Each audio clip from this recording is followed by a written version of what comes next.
अच्छा, तो हमने पुरानी वाली क्लास में कंप्लीट कर लिया था तुम्हारा। अच्छा, मुझे कोई बच्चा बता देगा कि हमने कहाँ तक किया था? डिमांड शेड्यूल, डिमांड कर्व कर लिया था ना हमने बच्चों? मेरी आवाज आ रही है ना तुम लोगों को? हाँ बेटे, अनुष्का, आरुषि, इशिता, रोमिता, तन्मीत को तो आ रही है, उसने बता। Yes ma'am. Yes ma'am. अच्छा, अभी हम लोगों को करना है explain why does a demand curve slopes downward. ठीक है ना? बहुत ही ज्यादा इंटरेस्टिंग टॉपिक है। अब इसका हम आंसर लिखेंगे कैसे? अच्छा, मैंने बाकी बच्चों को भी बताया था, और पहले जब अनुष्का और इन लोगों को मैंने पढ़ाया था, रोमिता, अनुष्का, साक्षी और वो थी, क्या नाम था उस लड़की का, समृद्धि। ठीक है, तो मैंने बताया था कि जब भी हम ये वाला आंसर लिखते हैं तो हमें इस तरीके से आंसर लिखना होता है इसका, that your answer should tell कि डिमांड कर्व पहले तो स्लोप डाउनवर्ड क्यों कर रहा है। ठीक है, बच्चा क्या करता है, सीधा पॉइंट लिखना स्टार्ट करते हैं। ऐसा नहीं करना है आपने। सबसे पहले आप बताओगे कि डिमांड कर्व नीचे की तरफ अगर स्लोप कर रहा है तो उसका कारण क्या है। डिमांड कर्व नीचे की तरफ स्लोप करता है क्योंकि there is an inverse relationship between price and quantity demand. क्योंकि डिमांड और प्राइस के बीच में एक इनवर्स रिलेशनशिप होता है, इसलिए डिमांड कर्व नीचे की तरफ स्लोप करता है। ठीक है जी, तो हमने यहां पर बताया था demand curve slopes downward due to an inverse relationship between price and quantity demand. ठीक है जी, अब हमें इसके बाद यहां पर समझना है लॉ कि कौन कौन से हमारे ऐसे एस्पेक्ट्स हैं जिसकी वजह से डिमांड कर्व नीचे की तरफ स्लोप करता है। नीचे की तरफ स्लोप करने का मतलब क्या है कि bye there is an inverse relationship. क्यों? प्राइस के बढ़ने से डिमांड कम होती है और प्राइस के घटने से डिमांड बढ़ जाती है। तो जी सबसे पहला पॉइंट आता है आपका law of diminishing marginal utility. चलो जी, कौन है सबसे इंटेलिजेंट बच्चा जो मुझे ये बताएगा कि law of diminishing marginal utility क्या होता है? हाँ जी, most intelligent child will tell me क्या होता है law of diminishing marginal utility.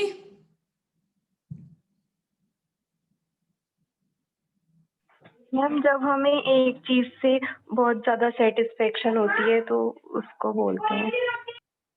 अच्छा, और कोई बच्चा? Anyone who wants to tell that what is law of diminishing marginal utility? Ma'am, marginal utility, diminishing marginality ये स्टेट करता है कि जैसे जैसे हमारा यूनिट का कंजम्पशन इंक्रीज होता है वैसे वैसे जो सेटिस्फैक्शन होता है वो धीरे धीरे डिक्रीज होने लगता है। Very good. ठीक है ना तन्वीद, आप भी समझ लीजिए इस चीज को। लॉ मतलब कीपिंग ऑल कांस्टेंट, डिमिनिशिंग मतलब घटना, मार्जिनल यूटिलिटी मतलब एडिशनल सेटिस्फैक्शन।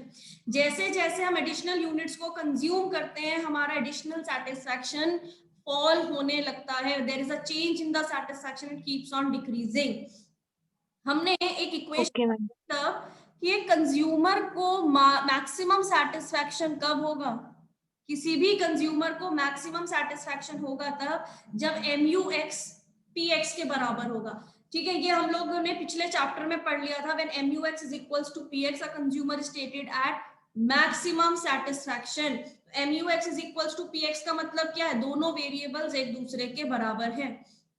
तो इस इक्वेशन के according now if I am saying that both of them are equal, if I am saying that x and y are equal to each other, x and y are equal to each other, if value of x is 2, what will be the value of y bete? हाँ जी, both of them are equal, what will be the value of y?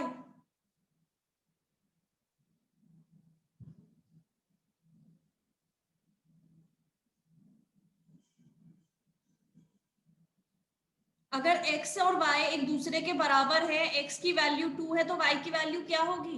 हाँ जी, 2 होगी। Ma'am 2। Very good, it will be 2।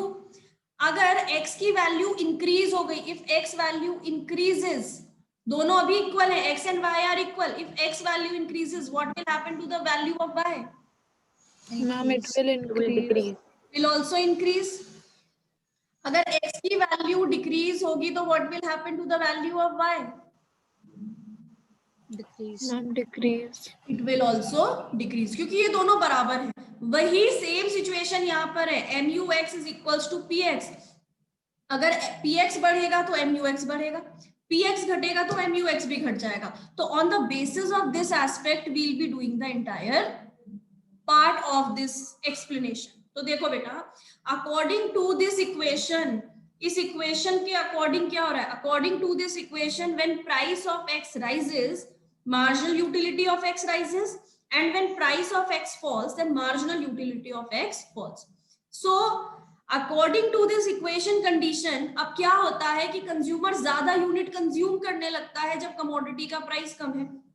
Suppose Arushi जाती है market, कहती है अच्छा 50% of, चलो 2 चीजें लूंगी, 3 लूंगी, 4 लूंगी। अब वो कहेगी यार मैं थक गई, मुझे ज्यादा चाहिए ही नहीं है चीज। So what does that mean, price गिरा, आरुषि ने उस चीज को ज्यादा खरीदना शुरू कर दिया, जिसकी वजह से उसका एडिशनल सैटिस्फैक्शन फॉल हो गया।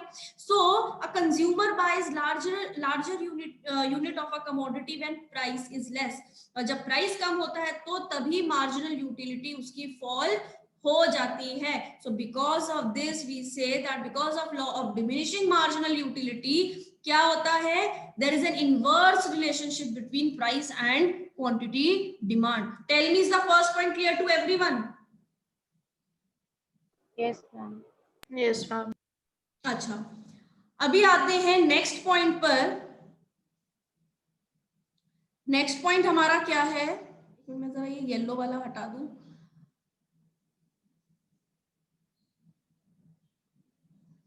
जहां जहां से हट जाएगा वहां से हटा देंगे भी।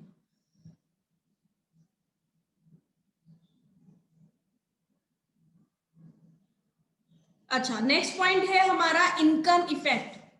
यहां पर इनकम शब्द का मतलब क्या है, यहां पर इनकम शब्द का मतलब है real income, purchasing power of a consumer. किसी भी कंज्यूमर की खरीदने की क्षमता को हम इनकम इफेक्ट या रियल इनकम बोलते हैं। अब मैंने आप लोगों को एक एग्जाम्पल दिया था कि क्या होता है जब किसी भी चीज की प्राइस बढ़ जाती है। मैंने इशिता के ऊपर एक एग्जाम्पल दिया था, मैंने कहा था इशिता पहले 2 पेन थे रोरिटो के, मैं 2 कंडीशंस दी थी, आप लोग को याद होगी बहुत ही अच्छे से। पहले यही पेन 15 रुपए का आता था, तो इशिता 60 रुपीज में 4 पेन खरीदती थी, 4 क्वांटिटी डिमांड करती थी। अभी ये पेन 20 रुपए का हो गया, तो 60 रुपीज में कितने पेन आएंगे? हाँ जी, 3। तो क्वांटिटी डिमांड कम हो गई, क्यों? क्योंकि प्राइस बढ़ गया।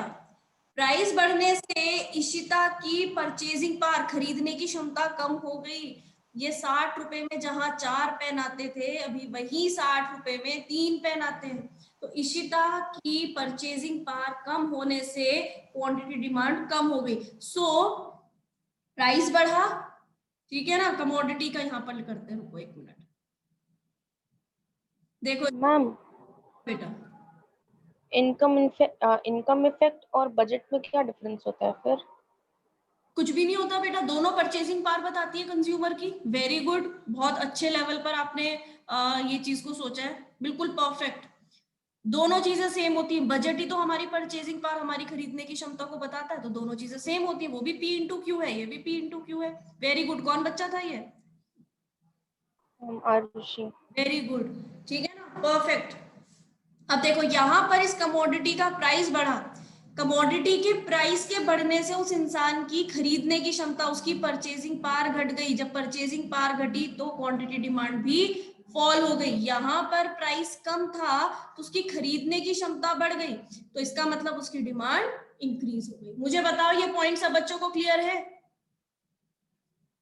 Yes yes ma'am. Yes ma'am. अच्छा जी, तो अभी हम यहाँ पर पढ़ लेते हैं। इनकम इफेक्ट बताता है when price of a commodity increases it leads to fall in the purchasing power of a consumer due to which the quantity demand for a good decreases, whereas when price of a commodity falls and consumers purchasing power rises and quantity demand increases. It shows an inverse relationship between price and quantity demand due to the real income effect. अब आते हैं next point पर, जिसको हम बोलते हैं substitution effect. Substitution effect भी हमने पढ़ा था कि 2 सब्स्टिट्यूट गुड्स है, they are perfect substitutes of each other. Suppose 2 goods है, पेप्सी एंड कोक। तो पेप्सी अगर अपना प्राइस बढ़ाता है तो इस कोक की वजह से पेप्सी की जो डिमांड है, इस कोक की वजह से पेप्सी की जो डिमांड है वो घट जाएगी, क्योंकि बीच में ये सब्स्टिट्यूट बैठा हुआ है, बीच में ये सब्स्टिट्यूट बैठा हुआ है। इस सब्स्टिट्यूट की वजह से अगर हम देखें तो क्या हो रहा है, इस सब्स्टिट्यूट की वजह से ही तो सारी प्रॉब्लम हो रही है कि पेप्सी ने अपना जरा सा प्राइस क्या बढ़ा दिया कि पेप्सी की डिमांड कम हो गई। क्यों हुई? बिकॉज बीच में ये कोक जो था ये भांजी मार के बैठा हुआ था, ये कहता था कि मैं तो बढ़ने नहीं दूंगा इसका प्राइस, क्योंकि लोग फिर मुझे आकर खरीदेंगे। इस रीजन से क्या हुआ, पेप्सी का प्राइस बढ़ा, पेप्सी की डिमांड कम हो गई। Why? Because Coke was sitting in between. तो इस इफेक्ट को हम सब्स्टिट्यूशन इफेक्ट बोलते हैं बेटा। So it refers to the change in price of substitute goods. It refers to the change in price of substitute goods which leads to change in the demand. When price of a commodity increases which has a perfect substitute, जिसका perfect substitute market में available है, then its demand falls because consumer will prefer to buy the substitute good, क्योंकि consumer तो substitute को खरीदेगा। अभी Pepsi की demand कम क्यों हुई है? क्योंकि लोग ज्यादा कोक खरीदने वाले हैं। Hence, there is an inverse relationship between price and quantity demand when the substitute of a commodity is available. Now tell me, is the point clear to everyone? कोई बच्चा जिसको इस पॉइंट में कोई दिक्कत परेशानी हो रही हो? No, no. Very good, very intelligent. I'm really impressed by this girl. She has really catched up the things in another way. Very good beta. अच्छा जी, अब आते हैं नेक्स्ट पॉइंट पर, नंबर ऑफ कंज्यूमर्स। अभी सपोज कहीं पर cell लग जाती है, ठीक है ना, अभी आप लोग की अमेजोन पर ग्रेट फेस्टिवल सेल, कोई फेस्टिवल सेल आपकी लगने वाली है, ठीक है, तो उससे क्या हो रहा है, लोग जो है अमेजोन से ये भी खरीद लो, वो भी खरीद लो, फ्रिज खरीद लो, माइक्रोवेव खरीद लो, सब कुछ घर में है फिर भी खरीद लो। क्यों? क्योंकि वहां पर सेल लग रही है। सेल लगने से आप लोगों को क्या लगता है, नंबर ऑफ कंज्यूमर्स बढ़ेंगे या कम होंगे बेटा? हाँ जी मैम बढ़ेंगे। वेरी गुड, बढ़ जाएंगे नंबर ऑफ कंज्यूमर्स। तो वही चीज होती है जब प्राइस फॉल होता है। देखो जब प्राइस फॉल हुआ, when price of a commodity, यहाँ पर when price of a commodity falls, तो नंबर ऑफ कंज्यूमर्स जो हैं ये बढ़ जाते हैं, जिसकी वजह से डिमांड बढ़ जाती है। अब जब ये सेल खत्म हो जाएगी तो डेफिनेट सी बात है प्राइस बढ़ जाएंगे, और जब प्राइस बढ़ जाएंगे तो लोग नहीं खरीदने वाले, नंबर ऑफ कंज्यूमर्स कम हो जाएंगे। नंबर ऑफ कंज्यूमर्स कम हो गए तो उसकी वजह से डिमांड क्या हो जाएगी, it will lead to decrease in the demand. बताओ मुझे समझ में आ गई ये वाला पॉइंट सब बच्चों को? Yes ma'am. अब आते हैं लास्ट पॉइंट पर, again a very important point. ये भी हम कॉम्पोजिट डिमांड में पढ़ चुके हैं, हमने एग्जांपल लिया था इलेक्ट्रिसिटी का। अब देखो बेटा क्या होता है, इलेक्ट्रिसिटी है, इलेक्ट्रिसिटी के बहुत सारे यूजेस हैं। अभी इलेक्ट्रिसिटी चल रहा था ₹5 पर यूनिट, और इलेक्ट्रिसिटी के दाम बढ़ गए टू ₹6.5 पर यूनिट। आप लोग इलेक्ट्रिसिटी को कहाँ पर इस्तेमाल करते थे, मैं वो भी एक कंडीशन दे रही हूँ। आप इलेक्ट्रिसिटी को यूज करते थे for washing machine, for lights, AC, fan, cooler, mixie, फिर आपका ये हो गया चिमनी, माइक्रोवेव एटसेट्रा। अब आप लोग मुझे ये बताओ कि जब इलेक्ट्रिसिटी के प्राइस ₹5 थे और ₹6 पर यूनिट हो गए, यानी प्राइस बढ़ गया, तो आप नंबर ऑफ यूजेस को क्या करोगे बेटे? कम करेंगे। Very good, number of uses आप कम कर दोगे। जब आप नंबर ऑफ यूजेस को कम कर दोगे तो उसका मतलब क्या है, इसका मतलब यह है कि डिमांड कम हो जाएगी। बट ऑन कॉन्ट्रेरी, अगर प्राइस कम हो जाता है, ₹5 था, अब प्राइस हो गया ₹4.5 पर यूनिट, अब आप मुझे बताओ डिमांड क्या होगी? अभी तो प्राइस घट गया, वेरी गुड। इंक्रीज हो जाएगी। नंबर ऑफ यूजेस क्या हो जाएंगे? नंबर ऑफ यूजेस बढ़ जाएंगे, जिसकी वजह से डिमांड इंक्रीज हो जाएगी क्योंकि प्राइस कम हो गया। परफेक्ट। तो वही चीज हमारे आंसर में भी लिखी है कि there are some commodities which have composite demand. ये आपको लिखना है कॉम्पोजिट डिमांड वर्ड, ठीक है ना? It will make your answer more worthy, ठीक है? There are some commodities which have composite demand, तो they have multiple uses. When price rises, consumers reduce the number of uses and hence demand falls. When the price of such goods fall, then their number of uses increases and by consumer and their demand rises.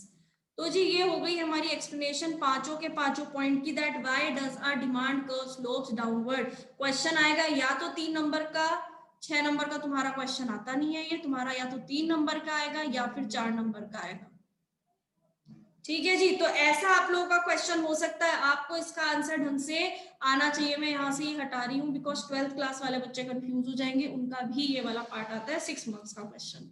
तो तुम्हारा 3 number का तो मानकर चलो कि ये question आता ही आता है, it is very important. Last में आपको डिमांड कर्व बनाना है, that our demand curve slopes downward, ठीक है?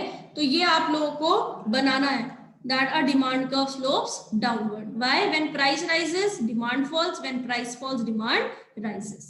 तो जब भी आप ऐसा ग्राफ एंड में बना देते हो तो टीचर्स खुश हो जाते हैं, हाँ बच्चे ने क्या बढ़िया आंसर लिखा है। तो for that reason you have to make the graph.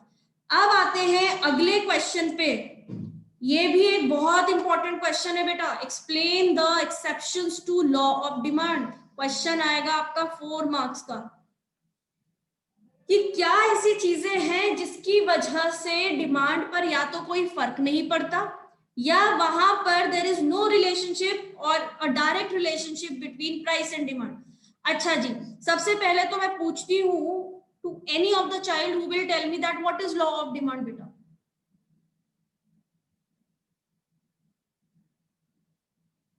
क्या होता है law of demand?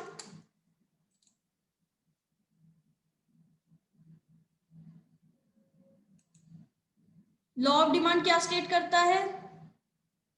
Ma'am law of demand ये स्टेट करता था कि जब प्राइस बढ़ता है तो डिमांड घटता है और जब प्राइस डिक्रीज होता है तो डिमांड इंक्रीज हो जाती है। Very good. Keeping all factors constant, when price rises demand falls and when price falls demand rises, ठीक है जी? लेकिन अभी हमें क्या पढ़ना है यहाँ पर? एक्सेप्शन। कोई बच्चा except Aarushi, if anyone can tell me the meaning of the word exception. What is the meaning of the word exception? जी Anything which we are leaving out. Very good. There are certain things Excluding. Very good. Excluding which we are leaving out, very good. Excluding. तो हमें यहाँ पर पढ़ना है, अगर हम हिंदी में लिखें, कहां पर लॉ ऑफ डिमांड फॉलो नहीं होता, कहां पर लॉ ऑफ डिमांड फॉलो नहीं होता। नहीं होने का मतलब क्या है? अगर हम ऐसा बोल रहे हैं कि फॉलो नहीं होता, इसका मतलब कि प्राइस बढ़ रहा है तो क्वांटिटी डिमांड बढ़ रही है, और प्राइस घट रहा है तो क्वांटिटी डिमांड घट रही है। ऐसी सिचुएशंस पढ़नी है हम, ठीक है जी? तो हमें क्या पढ़ना है कि when price rises quantity demand rises, when price falls quantity demand falls. So we have to study such situations and these situations will be known as exception to law of demand, ठीक है जी? तो अभी हम ये exceptions देखते हैं, सब ये मैं एंड में रब करूंगी, पहले हम समझ लेते हैं यहाँ पर। सो देर आर सर्टन सिचुएशंस, ठीक है? कुछ ऐसी सिचुएशंस होती हैं, एक मिनट रुकना जरा।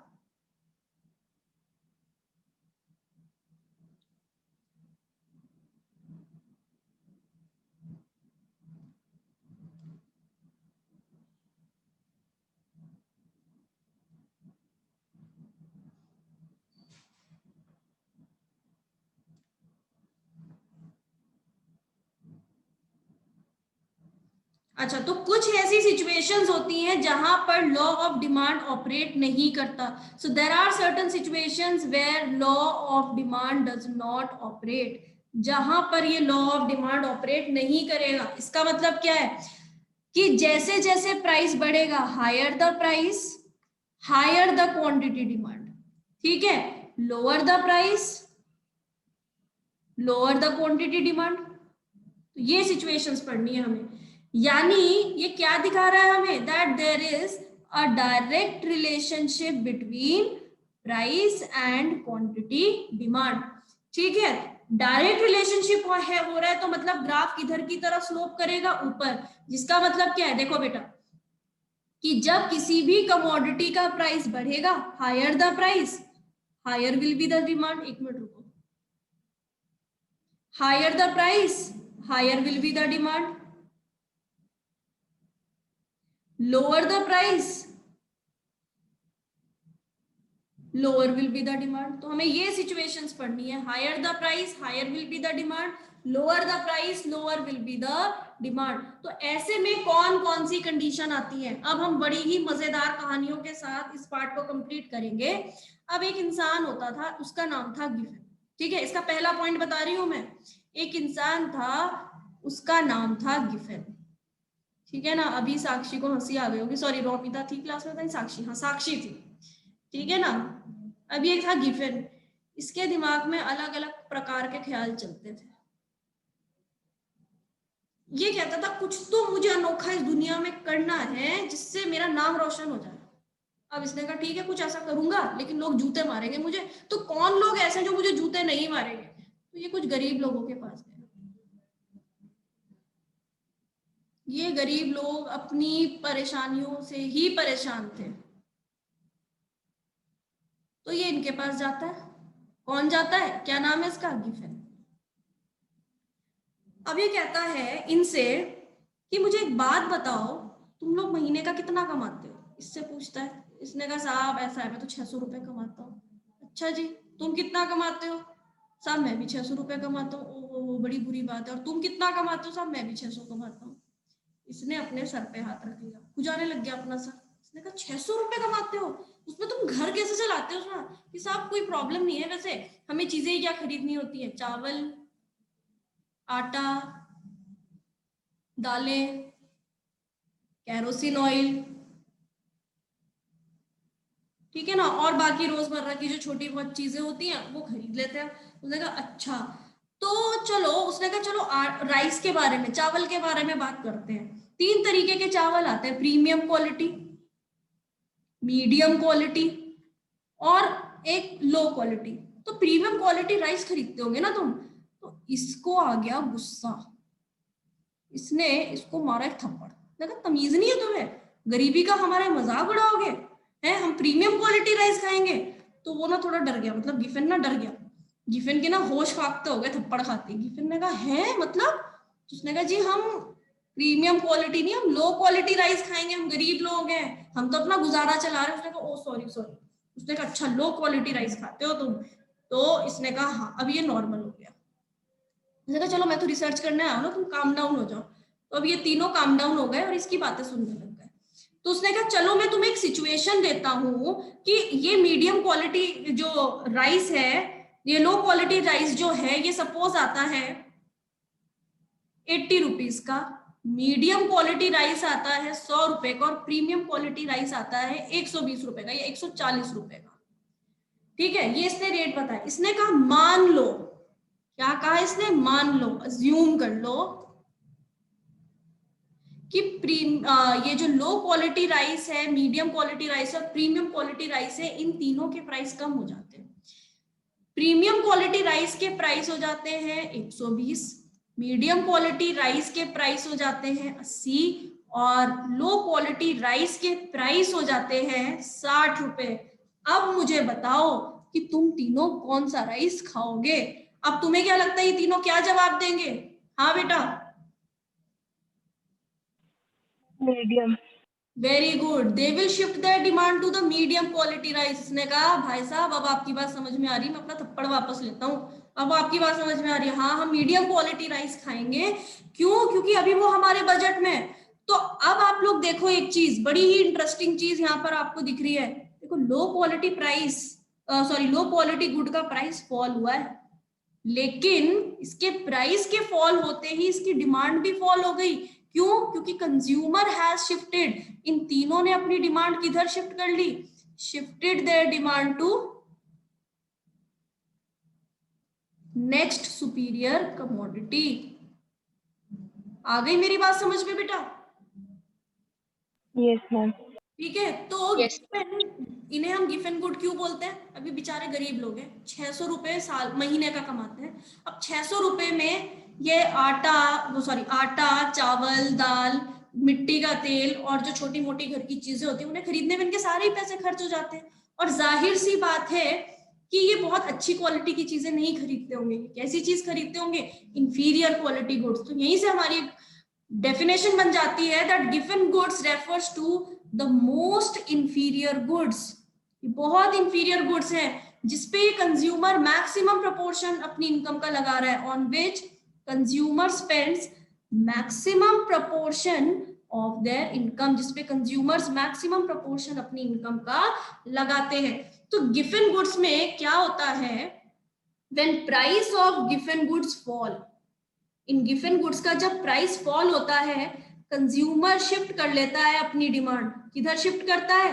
Consumer shift his demand to the next superior commodity, जैसा हमने अभी देखा, to the next superior commodity, and due to which demand for the inferior और for the given goods, given good की डिमांड फॉल हो जाएगी। सो वो क्या दिखा रहा है? It shows a direct relationship between price and quantity demand. बताओ मुझे, ये वाला पॉइंट सबको समझ में आया बेटे? Yes ma'am. ओके जी, अब आते हैं नेक्स्ट पॉइंट पे। अभी गिफेन ने तो बना दिया एक अपना गुड, अब एक और इंसान आया वेबले, उसने कहा अच्छा इसने तो गरीबों पे रिसर्च कर ली, मैं किस पे रिसर्च करूं? इसके भी दिमाग में ख्याल आया, इसने कहा उसने गरीबों पे करी ना, मैं अमीरों पे करता हूँ। ठीक, अब क्या हुआ? अमीरों पे रिसर्च होनी स्टार्ट हुई। अब अमीर तो अमीर की तरह बिहेव करेगा। अमीर से कहा कि आप भाई साहब कौन सी गाड़ी लोगे? अमीर आदमियों से इसने पूछा। ठीक है, अब कुछ अमीर लोग थे, यहाँ पे बना देते हैं, बड़े ही अमीर, well settled people, so happy, very happy people. अब इनसे पूछा भाई साहब 3 तरीके की गाड़ी है, BMW है, ठीक है, पोर्श है, और एक है रोल्स रॉयस।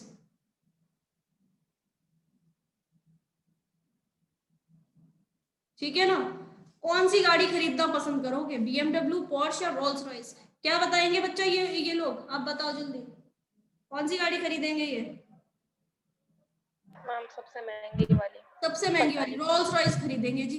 ठीक है, उसने कहा अच्छा रोल्स रॉयस खरीदोगे, क्यों?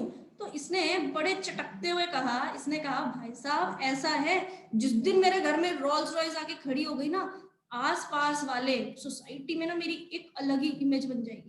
सोसाइटी में I will have another level. उसने कहा अच्छा अनदर लेवल मतलब कैसे? कि भाई साहब अनदर लेवल का मतलब है जलेंगे वो, envy, they will feel envious from my product, इस प्रोडक्ट से मेरी प्रेस्टीज बढ़ेगी मार्केट में। उसने कहा अच्छा, तो ये समझ गया कि रोल्स रॉयस या जो जितने भी अमीर लोग होते हैं वो उन प्रोडक्ट्स को खरीदते हैं जो सबसे महंगा हो, क्योंकि उससे सोसाइटी में उनकी प्रेस्टीज जुड़ी हुई है। उसने कहा ठीक है जी, प्रेस्टीज क्यों जुड़ी हुई है? क्योंकि वो दूसरों को जलाना चाहते हैं, देखा मेरे पास है तुम्हारे पास नहीं है वाली सिचुएशन। तो ठीक है, अब आर्टिकल ऑफ स्नॉब अपील में क्या हुआ पढ़ लेते हैं इस पॉइंट को, अपने आप समझ में आ जाएगी पूरी कहानी। Commodities which are used to show the status, देखो कमोडिटीज जिनको इस्तेमाल इसीलिए किया गया जिससे अपना स्टेटस सिंबल का दिखावा किया जा सके, और ये लॉ ऑफ डिमांड को फॉलो नहीं करता। रीजन क्या है? क्योंकि ऐसे केस में they are bought to show the prestige and to display the wealth and richness, अपनी अमीरी को दिखाने के लिए खरीदे जाते हैं गुड्स। तो it means higher the price, higher the demand, because the possessor, possessor कौन है? जिसने रॉयल्स रॉयस खरीदी, वो उसका ओनर हुआ तो वो पोजेसर हुआ है, because possessor of such good make other people envy, वो दूसरों को जलाने के लिए खरीद रहा है, ऐसे गुड्स को वेबलिन गुड्स कहा जाता है। बताओ बच्चों, समझ में आ गया ये वाला पार्ट? Yes ma'am. चलो जी, वेरी गुड। मैं जरा ये रब कर दूं।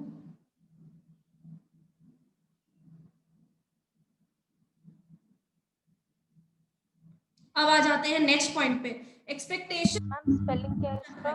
हाँ बेटा, मैम स्पेलिंग वेब, हाँ बेटा, किसकी स्पेलिंग? कोई आपने कुछ बोला ना, वेल देन वेल वेबलिन, ये लिखा हुआ है बेटा, ये रहा वेबलिन गुड्स, ये रहा, मैंने यहाँ पर उसमें रखा हुआ है VEBLEN, वेबलिन।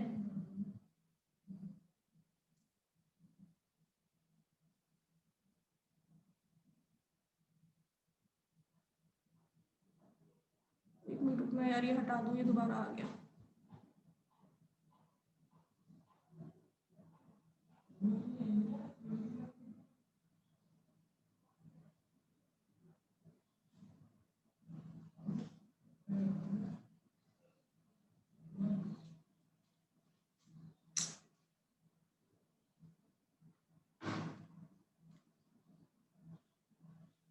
अब आते हैं हम अपने नेक्स्ट पॉइंट पे। नेक्स्ट पॉइंट हमारा क्या है? Expectations regarding future price. बड़े बहुत ही बढ़िया तरीके से हमने पिछली क्लास में पढ़ा था कि अगर गोल्ड का प्राइस 50,000 चल रहा है, एक्सपेक्टेड है कि दिवाली तक इस गोल्ड की कीमत जो है 55,000 फॉर 10 ग्राम्स हो जाएगी, ये भी 10 ग्राम है। तो आप कब खरीदना पसंद करोगे, दिवाली या दिवाली से पहले? दिवाली से पहले। दिवाली से पहले। तो आपको पता है कि फ्यूचर में प्राइस बढ़ने वाला है, तो आपकी करंट डिमांड बढ़ जाएगी। और इसी का उल्टा केस ले लेते हैं अभी। इसका उल्टा केस क्या है? सपोज अभी गोल्ड का रेट चल रहा है 50,000 पर 10 ग्राम्स, फॉर 10 ग्राम्स। दिवाली तक इसका रेट 47 होने के चांसेस हैं। तो अब आप क्या करोगे? मैम दिवाली तक खरीदेंगे। एग्जैक्टली, दिवाली पे खरीदोगे। इसका मतलब क्या है? फ्यूचर में प्राइस घटने से करंट डिमांड कम हो गई, क्योंकि कंज्यूमर ने अपनी डिमांड पोस्टपोन कर दी। तो वही चीज देखो हमने यहाँ पर लिखी है। हमने क्या लिखा है यहाँ पर? If price of a commodity are expected to rise in future, अगर फ्यूचर में प्राइस बढ़ने वाला है तो करंट डिमांड बढ़ जाएगी, current demand rises. And when prices are expected to fall in future, उससे क्या होगा? Current demand decreases. ठीक है, so this is another point. अब आते हैं नेक्स्ट पॉइंट पर, जो कि है क्वालिटी प्राइस रिलेशनशिप। अब मैं कुछ तरीके के लोग बताती हूँ, ठीक है ना, हमारे रिश्तेदार भी हो सकते हैं ऐसे। आप उनको कह रहे, मैंने ना सरोजनी से खरीदा है। अच्छा, सरोजनी से मतलब कितने का? जज करेंगे फिर आपके कपड़े को। अच्छा, सरोजनी से लिया था, मतलब कितने का था? 200 का। ओफो, ये तो फिर बेकार हो गई चीज, है ना। कुछ होते हैं ना घर में, आंटी होती है ऐसी, चाची मामी ऐसी होती है कुछ, ठीक है। तो क्या कहते हैं, अच्छा 200 का, ओफो ये तो बहुत ही बेकार है बेटा, क्यों, तुमने तो 200 रुपए खराब कर दिए। लेकिन अगर आप झूठ बोलोगे, अरे मैं तो सीपी से लाई थी, मतलब एकदम छलांग मार दी राइट साइड में, ठीक है ना, तो सीपी से लाई थी ये। अच्छा, सीपी से लिया था, कहाँ से लिया था? अरे वो नहीं है, लाल ब्रदर एंड सन्स, वहां से लिया था। ओ वो कितने का? अरे आंटी 20,000 का लिया था, बहुत बढ़िया, इतना सुंदर लग रहा है। चीज कितने की थी? 200 की। आपने बता दिया 20,000, आंटी कह रही वाह बेटा क्या बढ़िया चीज खरीदी है तुमने। तो कुछ लोग प्राइस को क्या मानते हैं? Index of quality. ज्यादा प्राइस मतलब क्वालिटी अच्छी है, कम प्राइस मतलब क्वालिटी खराब है। So there are some consumers who assume high price goods, यहाँ पर हम मार्क कर लेते हैं, there are some consumers who assume high priced goods, high priced goods को वो इंडेक्स मानते हैं, ठीक है ना, high priced goods as better quality, they take price as the index of quality, वो प्राइस को इंडेक्स ऑफ क्वालिटी मानकर चल रहे हैं। Such people demand more goods at higher price and less goods at lower price.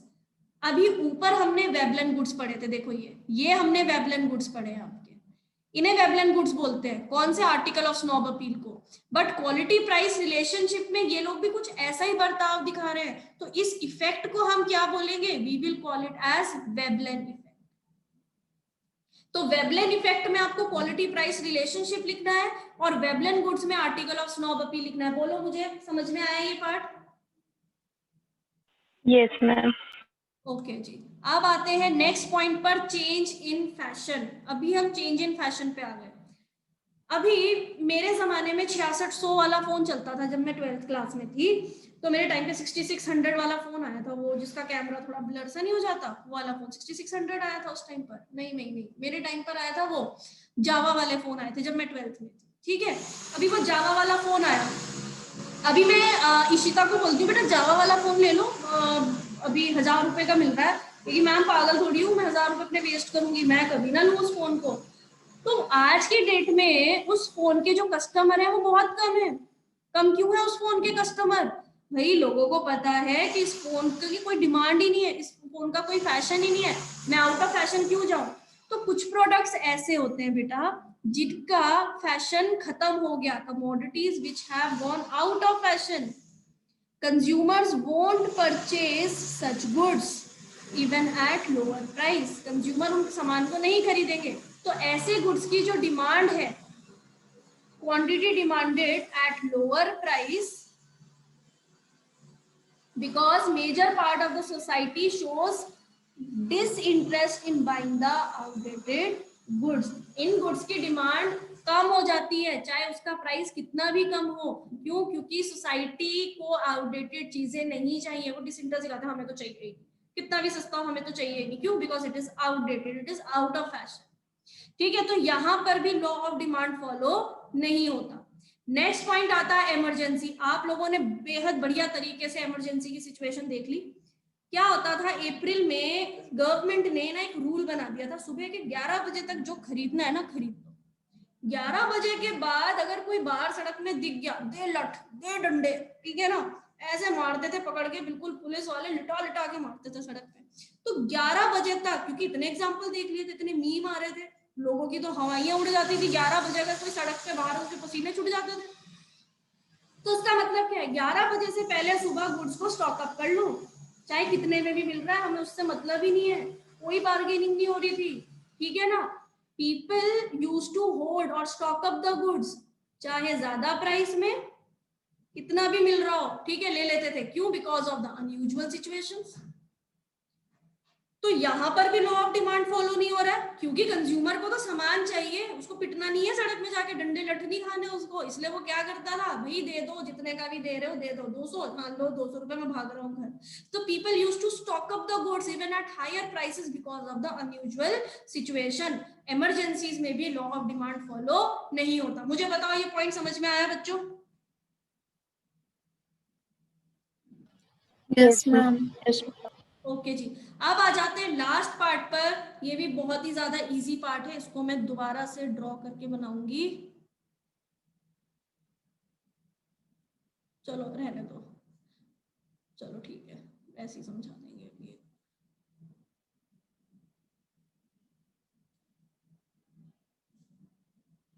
अच्छा एक काम करते हैं,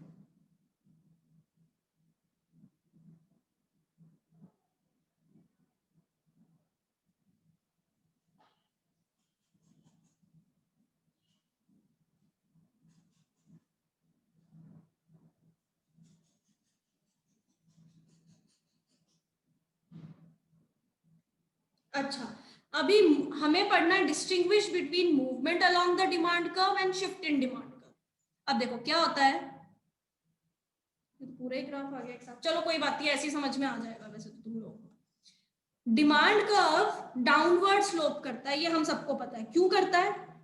देखो जब प्राइस किसी भी कमोडिटी का बढ़ता है, when price rises demand falls and when price falls demand rises. तो ये हमने एक न्यूट्रल पॉइंट बना दिया, ठीक है ना। कर्सर दिख रहा है ना सारे बच्चों को? कि कोई ऐसा बच्चा जिसको कर्सर ना दिख रहा हो? अच्छा अब देखो जब प्राइस बढ़ा तो डिमांड कम हो गई, यानी जैसे जैसे इस न्यूट्रल पॉइंट से ऊपर की तरफ ग्राफ जा रहा है, इस न्यूट्रल पॉइंट से ऊपर की तरफ आप देख पा रहे हो कि क्वांटिटी डिमांड कम हो रही है, उसको हम बोलते हैं कॉन्ट्रैक्शन इन क्वांटिटी डिमांड। और इस न्यूट्रल पॉइंट से जैसे जैसे नीचे की तरफ ग्राफ आ रहा है तो उसको हम बोलते हैं कि क्वांटिटी डिमांड बढ़ गई, we call it as expansion in quantity demand. तो इसका मतलब क्या है, देखो आप लोग, ग्राफ न्यूट्रल पॉइंट से ऊपर गया, अपवर्ड मूवमेंट, ये देखिए बेटा, ये जो यहाँ पर है अपवर्ड मूवमेंट, अपवर्ड मूवमेंट क्या दिखा रही है, it shows contraction in quantity demand. और डाउनवर्ड मूवमेंट क्या दिखा रही है,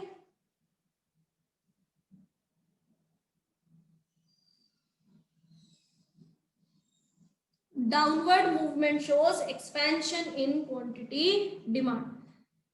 तो basically because of price quantity demand या तो इंक्रीज हो रही है या क्वांटिटी डिमांड डिक्रीज हो रही है। तो एक बार इस पॉइंट को पढ़ते हैं, when quantity demand changes, quantity demand change मतलब बढ़ रही है या घट रही है, due to change in its own price, उसके प्राइस के चेंज होने की वजह से उसको हम बोलते हैं मूवमेंट अलोंग द डिमांड।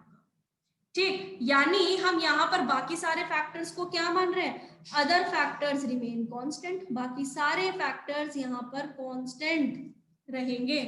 अब आते हैं इधर की तरफ, यहाँ पर आप देख पा रहे हो मैंने यहाँ पर प्राइस कांस्टेंट बना दिया, प्राइस का कोई लेना देना ही नहीं है, फैशन बदल गया, मौसम बदल गया, गवर्नमेंट बदल गई, आपकी इनकम बदल गई, या फिर सब्स्टिट्यूट गुड्स ने अपने प्राइस को बढ़ाया घटा दिया, टेस्ट एंड प्रेफरेंस बदल गई, तब आप क्या करोगे, फ्यूचर एक्सपेक्टेशन आपकी कुछ और है, तो ऐसे केस में प्राइस का कुछ लेना देना ही नहीं है, प्राइस तो बेचारा उतना ही था, लोगों की डिमांड किसी और फैक्टर की वजह से या तो इंक्रीज हो जाएगी या किसी और फैक्टर की वजह से डिक्रीज हो जाएगी। अगर इंक्रीज होगी तो ग्राफ राइट साइड शिफ्ट करेगा, डिक्रीज हो जाएगी तो ग्राफ लेफ्ट साइड शिफ्ट करेगा। सो व्हेन डिमांड चेंजेस, जब डिमांड चेंज हो रही है due to change in other factors, बाकी फैक्टर्स के चेंज होने की वजह से उसको हम बोलते हैं शिफ्ट इन डिमांड। ठीक है, और यहां पर हमने क्या कांस्टेंट रखा है, price remains constant, price will remain constant over here. अब आ जाते हैं इधर ये वाले पॉइंट पर, movement along the demand curve में डाउनवर्ड मूवमेंट शो क्या कर रहा है, एक्सपेंशन इन क्वांटिटी डिमांड, और अपवर्ड मूवमेंट क्या शो कर रहा है, कॉन्ट्रैक्शन इन क्वांटिटी डिमांड।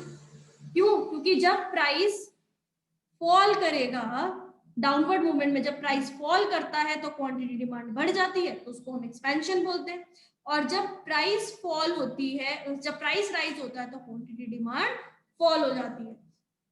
तो यहाँ पर upward movement shows what, upward movement shows contraction because when price rises demand falls, and downward movement shows expansion because when price falls quantity demand rises। दूसरे case में rightward shift क्या दिखा रहा है, rightward shift shows increase in demand और leftward shift shows decrease in demand, यानी price का कोई फर्क नहीं पड़ रहा। अब देखो आप इस वाले ग्राफ में, ऊपर वाले ग्राफ में यहाँ एक चीज देख पा रहे हो, वो क्या है, यहाँ पर जो चीज चेंज हो रही है वो क्वांटिटी डिमांड है, जबकि इस वाले ग्राफ में क्या चेंज हो रही है, पूरी की पूरी डिमांड। तो यहाँ पर हम लिख लेते हैं movement along the demand curve is known as change in quantity demand, whereas shift in demand is also known as change in demand. मुझे बताओ ये समझ में आया, कोई बच्चा ऐसा जिसको इस पार्ट में कोई डाउट है? हाँ जी बेटा। No ma'am. Okay, so with this I have completed the chapter. किसी भी बच्चे को I hope कोई डाउट नहीं होगा।